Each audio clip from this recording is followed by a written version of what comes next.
बड़ी सुंदर सन गजल हम अपन रचना अपने सबके बीच में रख रहल छी।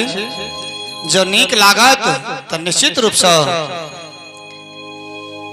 लाइक कमेंट शेयर जरूर करब और अपन आशीर्वाद प्रदान करब। हे सरिता नयन में उमर,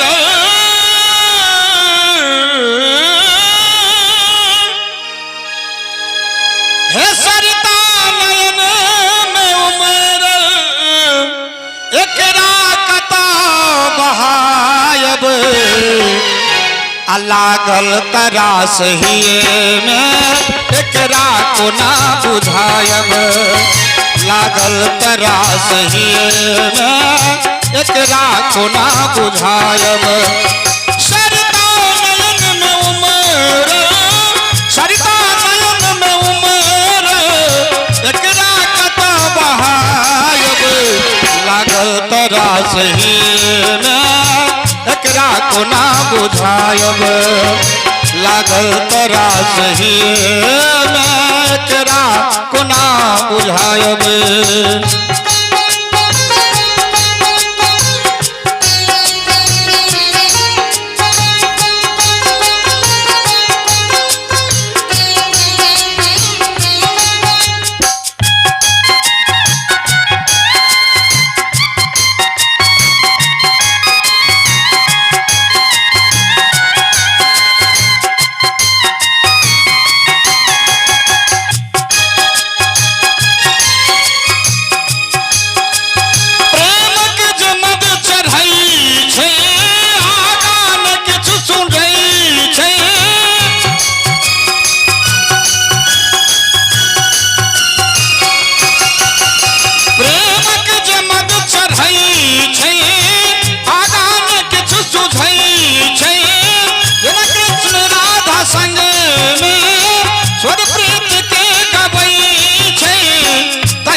लागल तरास हिए में एकरा को ना बुझायब।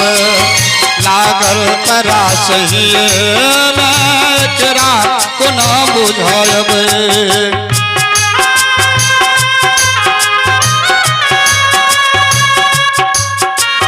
बहुत शुक्र आनंद जी।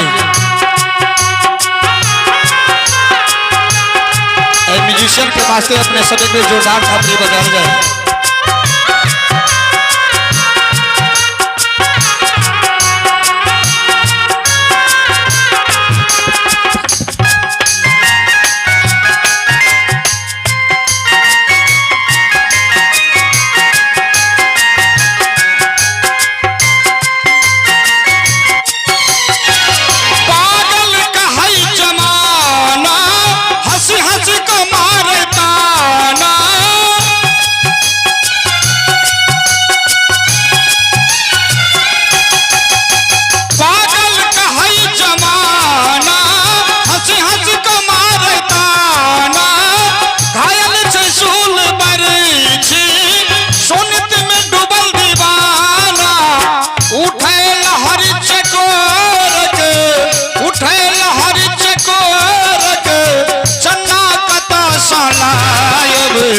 लागल तरास हिए में एकरा को ना बुझायब।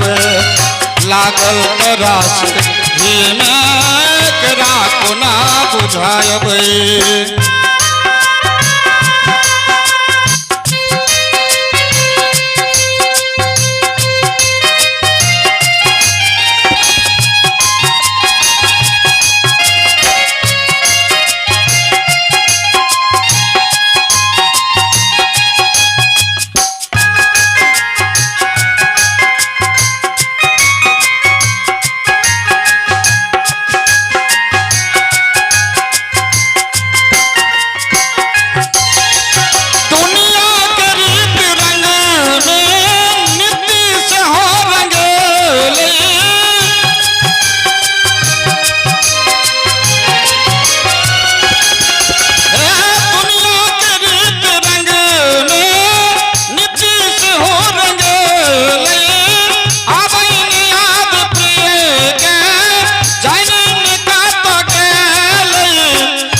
बुझायब लागल तरास हीन एकरा कोना बुझायब सरिता नयन में उमर सरिता नयन में उमर एकरा कता बहायब लागल तरास हीन एकरा कोना बुझायब लागल तरास हीन एकरा कोना बुझायब लागल तरास हीन एकरा कोना बुझायब।